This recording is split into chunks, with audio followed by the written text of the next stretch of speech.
Welcome to the Warrior Rising podcast. I'm your host, Benjamin Bund. We're here in Iowa for one of our business showers here in, where are we at in Iowa? Where are we at in Iowa? Normally we're in Cedar Ridge or the Cedar Rapids area, but it's Cedar Rapids, Iowa City. The town is actually Coralville, where we're sitting right now. We're in Coralville. So we're in Coralville, Iowa. We're here for our second business shower of the year.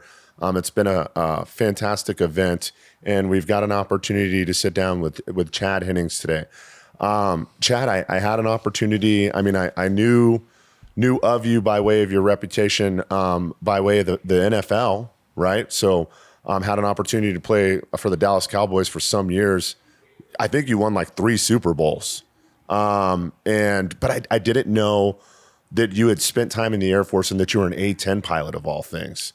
That's wild. That's wild. Yeah, I had a real job before I went into the NFL. Oh, we laughed. A real job. I love that. But we're so stoked for you to be here, and we really appreciate you taking the time to kind of fly in and spend time with us. Obviously, later on this evening, we're going to have a chance to be at Big Grove, where we're going to celebrate the respective winners of today's business shower.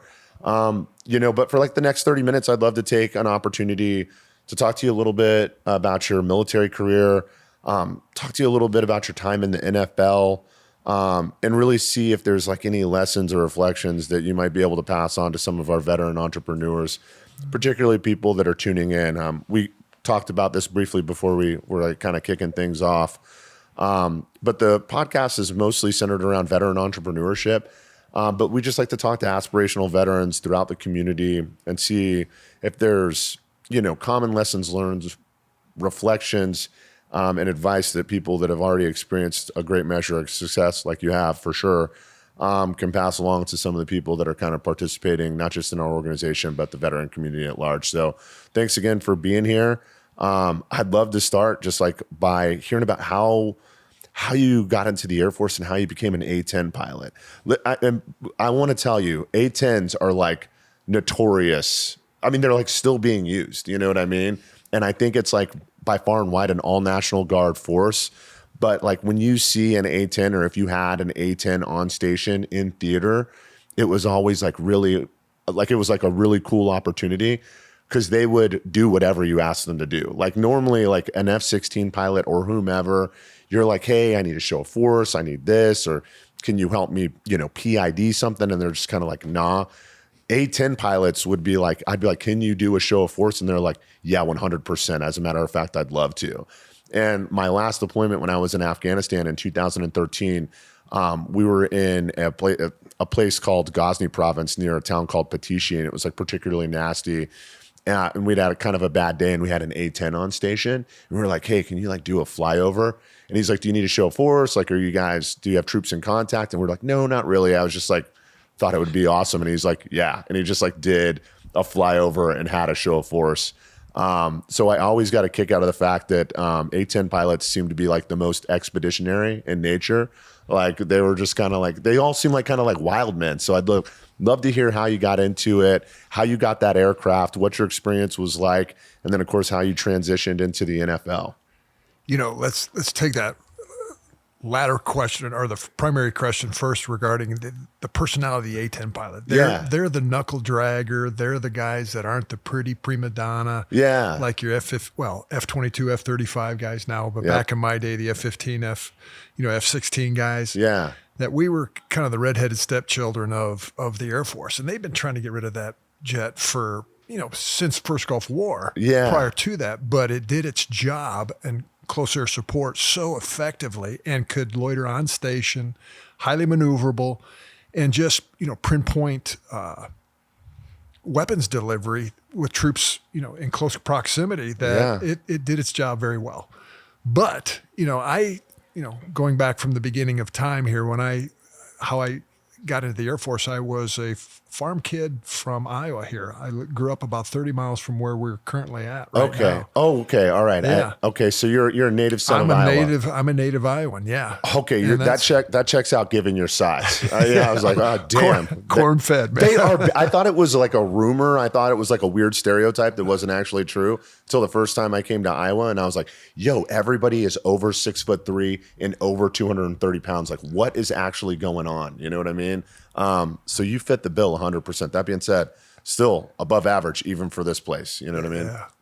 But, no, went through and, was an athlete in high school, did very well academically, ended up being recruited by the Air Force Academy to go play football out there. So that's, essentially going through the nomination process, got my nomination, went to the Air Force Academy, had success on the gridiron there. Senior year kind of had a breakout year, was winner of the Outland Trophy, was a unanimous All-American, MVP of a couple bowl games, and ended up being drafted by the Dallas Cowboys prior to graduating from the academy. And if you go to a service academy, you have a minimum of a 5-year military commitment. Yeah. I chose to up it to 8 years because I wanted to fly jets. I wanted to be a pilot. Yeah, and they make you do more. They make you do more. Okay. Because of the training that you have and the money that they spend on you to train you to go through.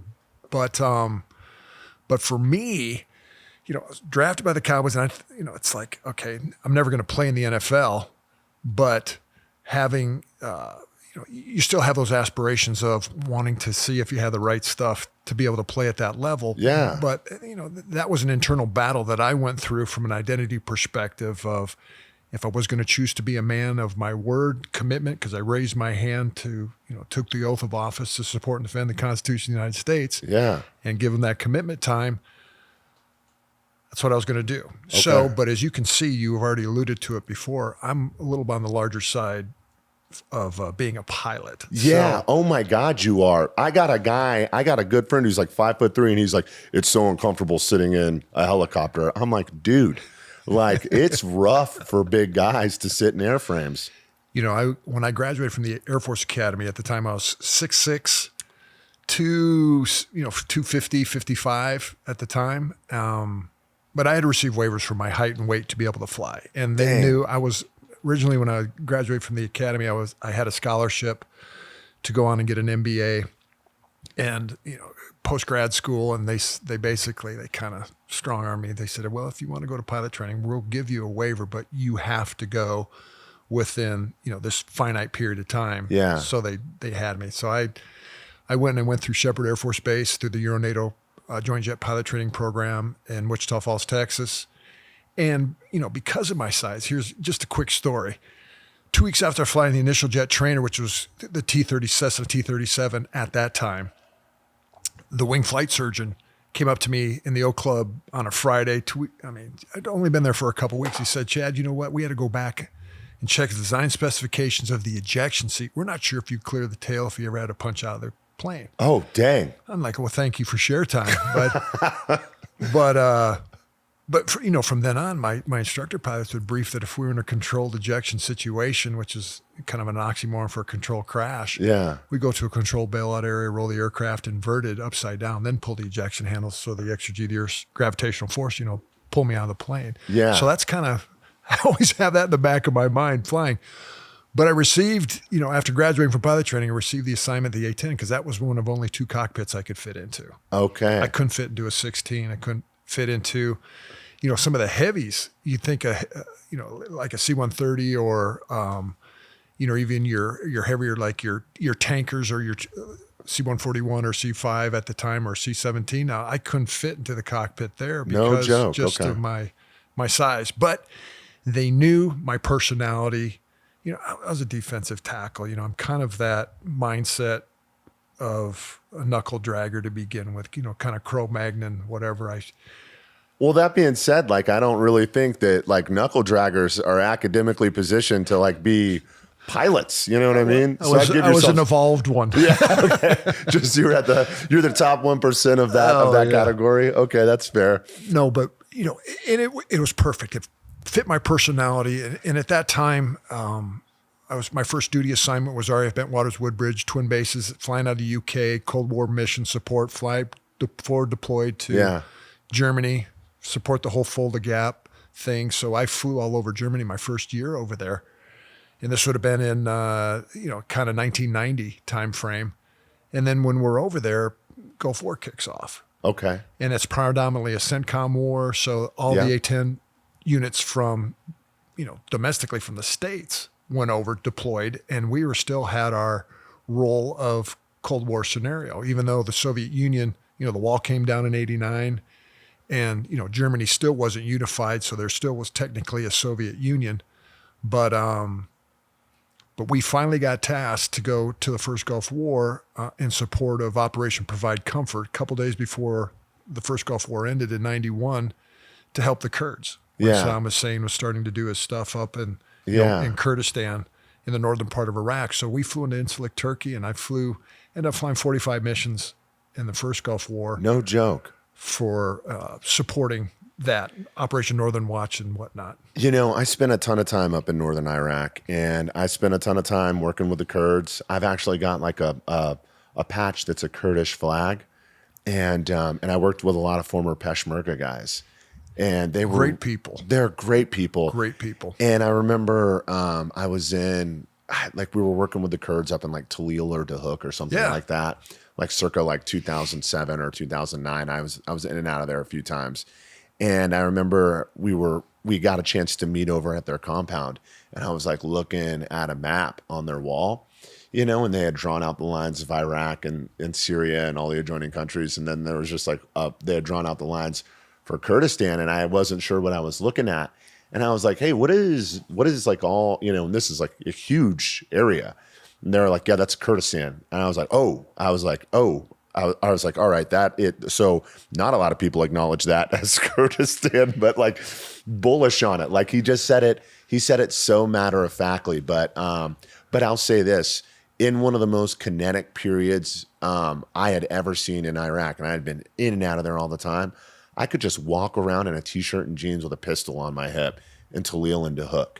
That place was like wildly safe. I mean, like I could just walk around plain as day. Nobody would bug me. People didn't even seem like it was out of place. And I'm here to tell you, I was extremely out of place there. And you could just walk around in the open air like nothing was going on. Meanwhile, the whole rest of Iraq was an absolute mess. Yeah. So they had it going on over there. That's so cool. That's so cool you had an opportunity to like provide support when that was like still going on during the Gulf War. That's rad.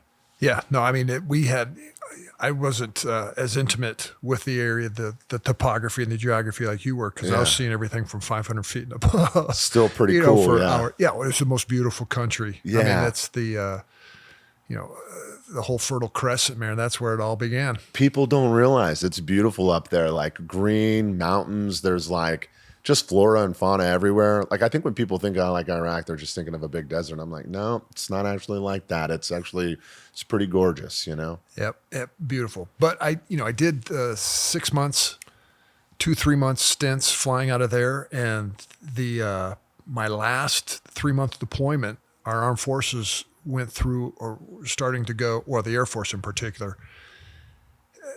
Now the Soviet Union, this is 92, early 92, a reduction in force where they wanted individuals to get out. Yeah. And not enough people were getting out at that time, so they waived my pilot training commitment. But at this time, I had only been in for a little over like 4.5, not quite 5 years to serve my service academy commitment. Yeah. Then they came out and they said, not enough people were still getting out, so they waived something they've never done in the history of the Air Force Academy in particular. They waived 2 years off of my collectively service academy commitment, not just for me, but anybody could do it. So I raised my hand and I said, I could go play for the Dallas Cowboys. So what's crazy is I've ended up flying my last mission in northern Iraq in 92, and I played in the Super Bowl the same year. That's bonkers. So wait, let me get this straight. Like, so it wasn't like you were like practicing to play football during this time period, right? Like you had taken like 4 or 5 years off. Yep, a little over 4 years off. But when you're deployed, not much to do. We were in Incirlik. Lift weights, fly, eat pizza and drink beer. I mean, that's about all. Yeah, but like I got jacked. Yeah, but you're like I was ripped. I was jacked. But like still, it's like I just want to point out like that's not the same as you would be training to get ready to be on a team that's getting ready to go to the Super Bowl. You know what I mean? Like, there's no way you were training in that. These guys have everything, every imaginable measure of support, trainers, infrastructure, state-of-the-art facilities. And you're just like kind of hanging out, being a pilot, an A-10 pilot, and you just like sort of walked onto the team and just showed up to the Super Bowl. Well, what was crazy how that went down is during that 4 years when I was active duty Air Force, the team, Clint Murchison and Tex Schramm and that era, Tom Landry era, sold the team to Jerry Jones and Jimmy Johnson. So total new ownership. They didn't even really know who I was. When I found out that, they had waived the commitment time, I called the agent that represented me when I signed with the Cowboys, having been drafted prior to graduation, as I said. He let him know, hey, Chad Hennings is really, he's eligible to get out. Do you guys want him? And they said, well, let's work him out. So I literally got a phone call like at 2 a.m. Hey, there's a ticket for you at London Heathrow Airport tomorrow. Cowboys want to fly you to Dallas to work you out to see if you got what it takes. Yeah. I get my ops officer out of the bed. Hey, sir, can I get emergency leave? I'm going to go try out for the Cowboys. Yeah. He said, hell yeah, man, let's go. So I went and flew into Dallas, did a workout, all went great. And Jimmy Johnson, Coach Johnson at the time said, Chad, we really want you to join the team. What's next? And I said, Coach, I don't know. I mean, I saluted him. I said, I'll go back and find out. Yeah. I put my orders in, or I put my, resignation because I had to resign my regular commission. And within 3 weeks, I was all processed out of the Air Force, back in the States, getting ready to go play. No joke. And, we're talking about entrepreneurial type lessons learned. I was able to make the team my first year. You don't need to get into all it's kind of like riding a bike. There is muscle memory there for football, from the X's and O's, the skill set. But I made the team, but my first 8 games for the Cowboys, I was inactive. I didn't even get a dress out on the sidelines. So I'm sitting there in civilian clothes. And you talk about a blow to the ego. Yeah. Or the fact that, when my last year that I played in college, I was the man. Yeah. All American, I went for the best interior lineman in the country, all that stuff. And, here I am, and I can't even dress out on the, standing on the sidelines. So I felt like kind of like a failure. But I said, okay, who are you as an individual, talking about identity? And I said, you learn one thing growing up on a farm, you got to do whatever it takes. Yeah. So that was the thing. I went up to Coach Johnson. I said, hey, Coach, I'll do whatever it takes. I'll play special teams. I'll run down kickoffs. So as a defensive lineman, running down kickoffs on punt team, I said, I'll do whatever it takes. Damn, did you end up doing that? Yeah, and that's how I got able to dress and then work my way into the rotation. And eventually that's one lesson I talk to young people that are transitioning or have entrepreneurial pursuits is you got to do whatever it takes. Yeah. I mean, and don't, be humble and put ego aside, because if you want to make it happen, there's nobody's going to make it happen except for you. Yeah, Jesus, it must have been really terrifying to have you running down the field like that on special teams. Oh my God. Like, that must have been like, yo, that guy's out of place right now. He's too big. Why is he coming? Why is he barreling towards us? My first game was against the Detroit Lions. Yeah. And they had this return specialist named Mel Gray, Hall of Fame guy. This guy was the man. And, my thing was, man, I just didn't want to be 10 yards behind all these fast defensive backs and linebackers. Yeah. Running down the field, and I need to say I was kind of pretty fast for a white guy. Yeah. As a big guy, but I was able to keep up. And I actually, first play, I made the tackle. Nice. And I was just like, got up and I go, I belong. I can do this. Yeah, you can do it. You can do it. It's nice. It's nice to like realize, like, when you're, standing amongst giants, so to speak, you're like, okay, no, I actually like belong here. It's weird too, because when you're in any high performing like job, unit, profession, whatever the case may be, there's probably like a lot of imposter syndrome going on. And it's like, I don't know, at what point do you just like wake up and you're like, no, like I'm supposed to be here. Like I'm part of the best in the world kind of thing. You know what I mean? That must have been, did you ever have anything like that going on? Yeah, all the time. I think anytime I've started something new, whether that, goes back to high school, for me, the best leadership laboratory that I ever experienced was athletics. Yeah. Where you learn resiliency, you learn commitment, how to overcome obstacles, the importance of hard work, all those lessons that translated for me as an entrepreneur now, as a business owner, Yeah.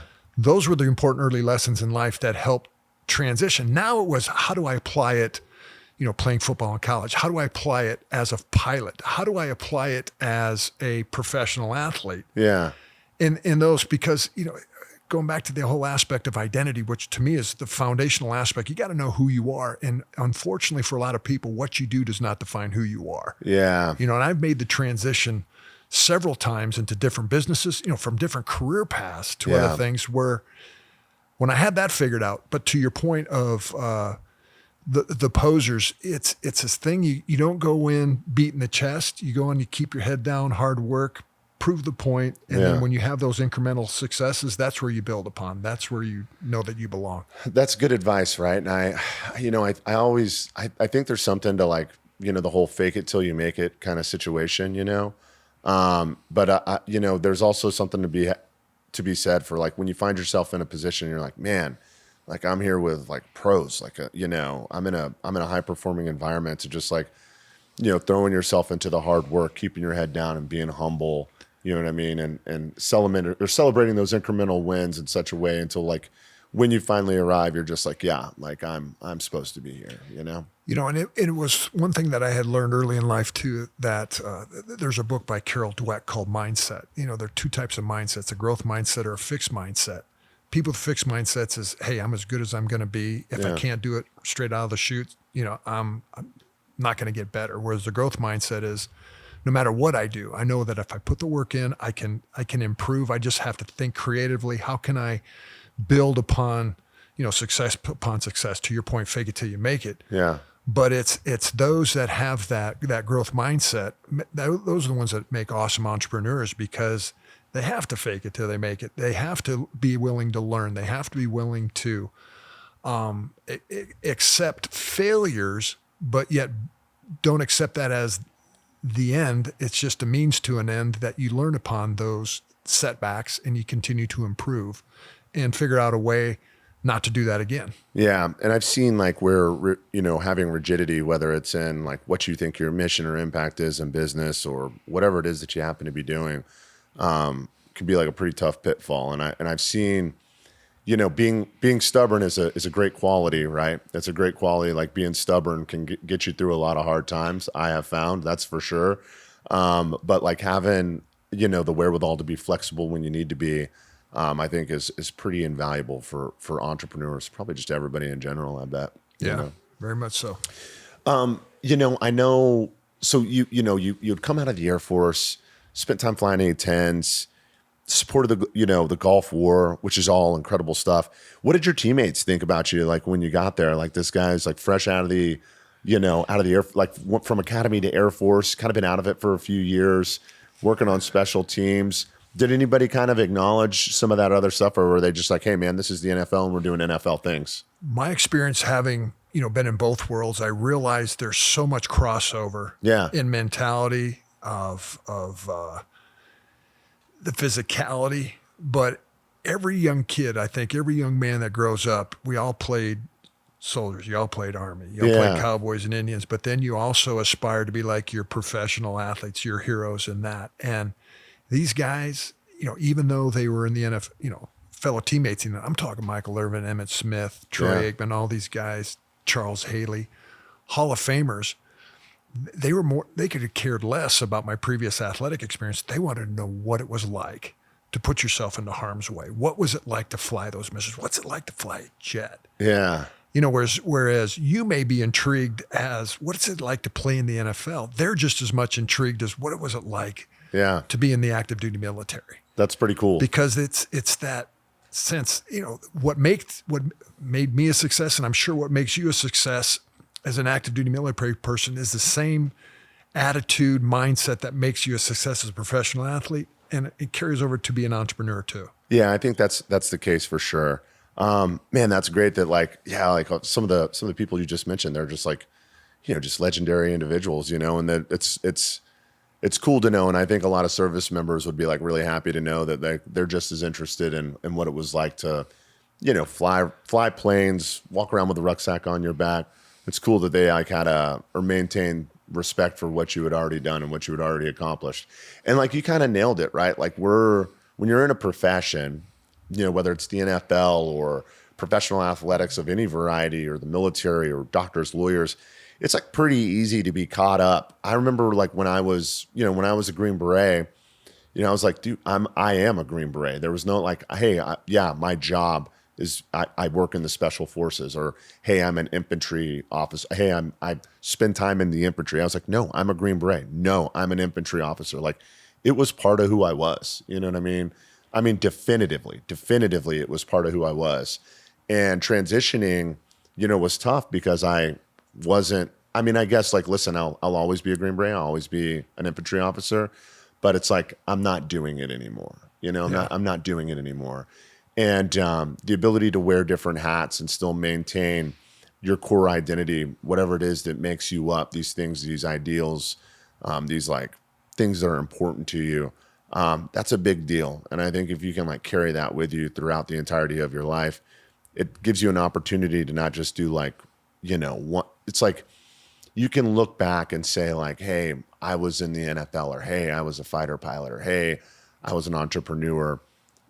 And all of those by themselves are great, but it's a really interesting idea to just think to yourself like, hey, I've already done a lot of great stuff, but like presumably because of who I am at my core, like the best is yet to come. Great that I've done all that other stuff, but there's still plenty ahead. And that's what I say. The mindset is life is not a destination.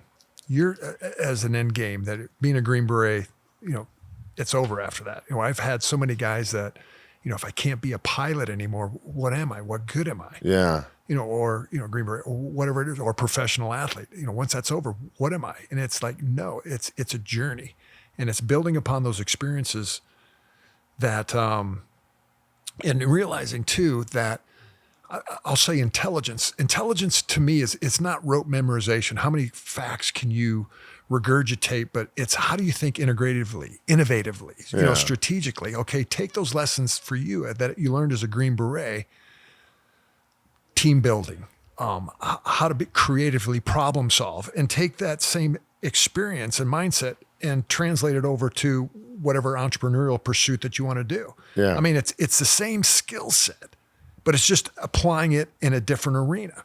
And that's where, when I mentor veterans, that's what I tell them.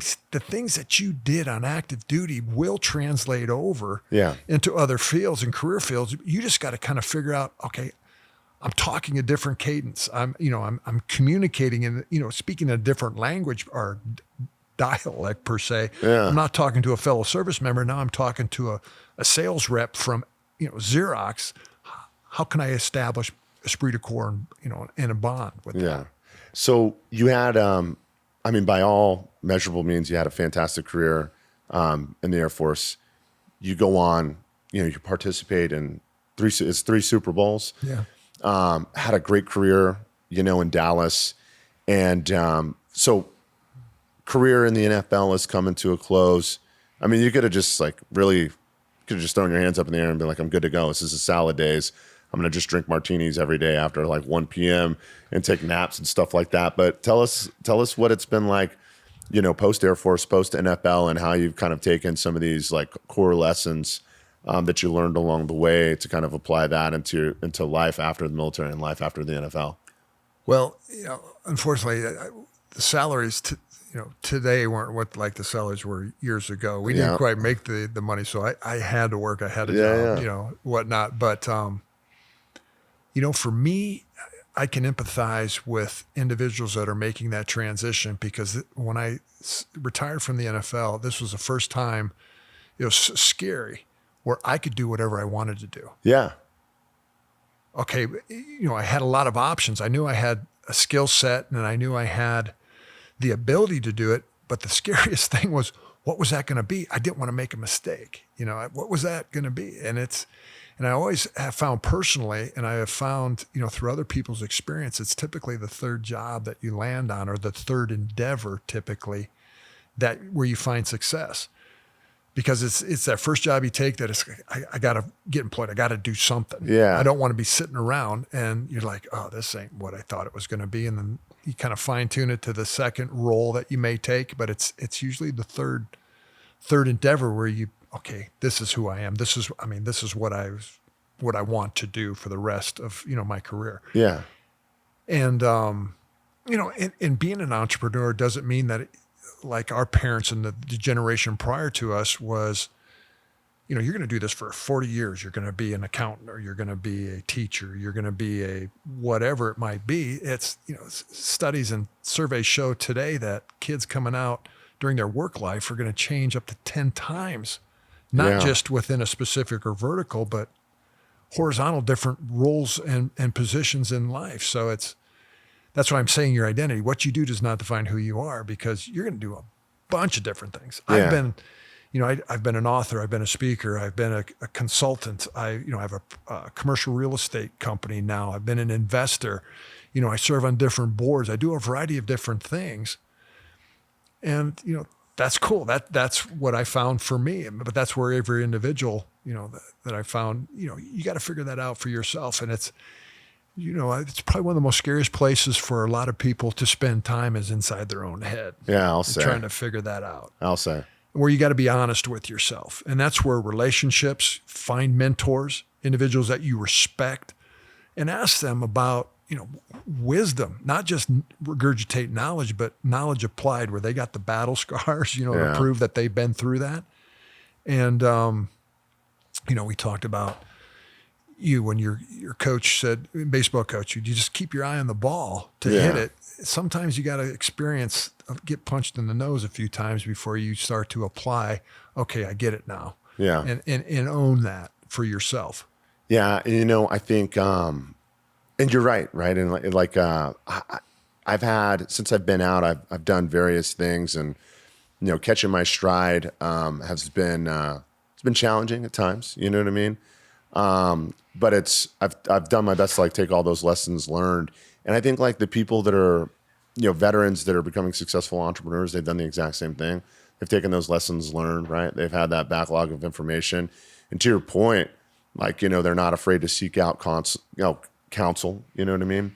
And have an opportunity of not just I think anybody can go out there and read about how to do something, but to approach somebody or a field with humility to try and actually learn more about it, that's pretty tough, right? And I've, as I've gotten older, one of the things I value the most is having an opportunity to see individuals who are where they're at. And, when I see where they're at in their lives, I'm I'd like to get there.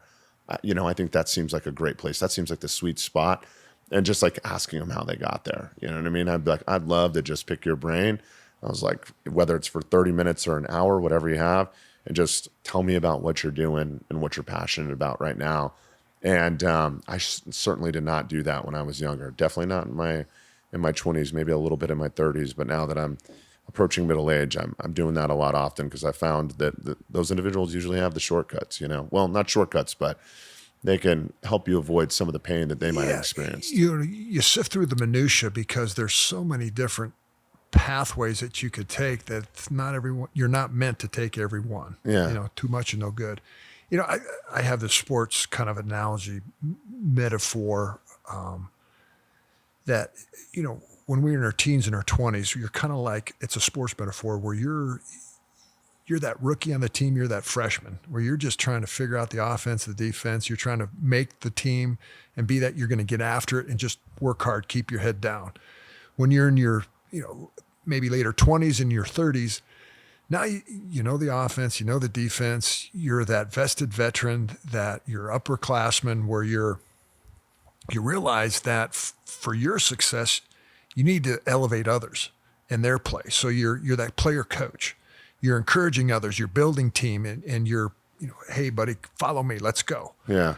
And then when you're in your 50s and you're approaching 60s like me, now you're the coach. You mentioned that having all these different successes and experiences, but I found that now, I've been there, done that. But what for me is my true legacy? My true legacy is not the amount of money that I've accumulated or material possessions or the fame, the accolades.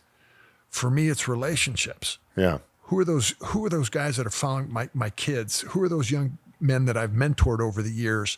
How can I elevate their game? So as the coach, and that's, as far as a pathway to success, it's not do A, B, and C.